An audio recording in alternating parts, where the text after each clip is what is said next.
আকর্ষিত করি না, আমরা মানুষকে আকর্ষিত করি তো আল্লাহর দিকে করি, আর করি বিশ্বনবী মুহাম্মদ রাসূলুল্লাহ সাল্লাল্লাহু আলাইহি ওয়াসাল্লামের দিকে।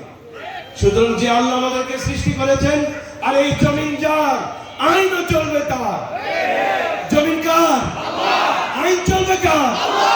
সুতরাং আল্লাহর এই জমিনে আল্লাহর দ্বীন কায়েম করে আল্লাহর আইন প্রতিষ্ঠার জন্য আসুন সম্মানিত ভাইরা আমরা ঐক্যবদ্ধ হই।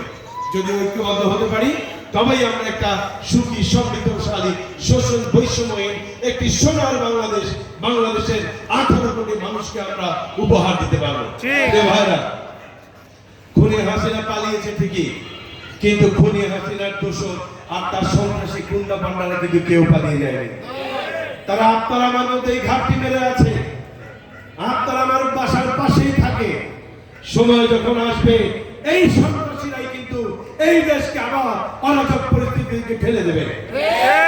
ভাইরা, আমার অনুরোধ, বাংলাদেশি জাতীয়তাবাদ এবং ইসলামী মূল্যবোধে বিশ্বাসী যে শক্তি, যে শক্তির কাছে ওই 17 বছরের স্বৈরাচার পতন হতে বাধ্য হয়েছিল, সেই শক্তির মধ্যে যদি কোনো বিভাজন আসে, সেই শক্তির মধ্যে যদি ভাঙন সৃষ্টি হয়, তাহলে সবার আগে সুবিধা পাবে আওয়ামী লীগ।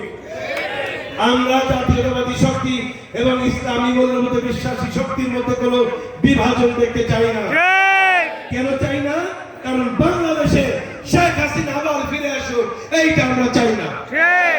প্রিয় ভাইরা, আসেন সকল ষড়যন্ত্রের মোকাবেলায় আমরা ঐক্যবদ্ধ থাকি। যেভাবে ঐক্যবদ্ধ থেকে 17 বছর আন্দোলন করে অবশেষে আমাদের ছাত্র জনতার 34 দিনের আন্দোলনে একটা সফল পরিসমাপ্তি আমরা পেয়েছি, সেই বাংলাদেশকে আমরা ঐক্যবদ্ধ রাখি।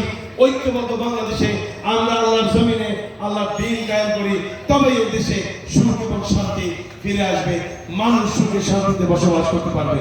প্রিয় ভাইরা, আমাদের জন্য দোয়া করবেন যাতে আমরা আপনাদের কাছে আপনাদের শোষক নয়, আপনাদের খাদেম হিসেবে আসতে পারি, আপনাদের খেদমত করতে পারি, আপনাদের প্রয়োজনগুলি আপনারা বলার আগেই আপনাদের পাশে নিয়ে এসে হাজির হতে পারি। কখনো যেন এমন পরিস্থিতির সৃষ্টি না হয় যে আপনারা আমাদের পেছনে ঘুরছেন আর আমরা আপনাদেরকে অবজ্ঞা করছি।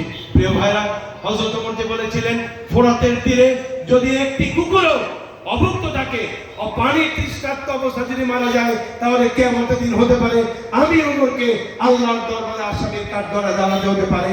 প্রিয় ভাইরা, আমাদের মনের ভিতরেও সেই অনুভূতি যেন জাগ্রত হয়, আল্লাহর ভয় যেন আমাদের ভিতরে সর্ব অবস্থায় জাগ্রত থাকে, এবং সেই অবস্থা থেকে যেন আমরা আপনাদের খাদেম হিসেবে আপনাদের পাশে থাকতে পারি। এই দোয়া কামনা করছি এবং আপনাদের সকলের সুস্বাস্থ্য এবং নেখায়াত কামনা করে আজকের মতো শেষ করছি। আসসালামু আলাইকুম ওয়া রাহমাতুল্লাহি ওয়া বারাকাতুহু।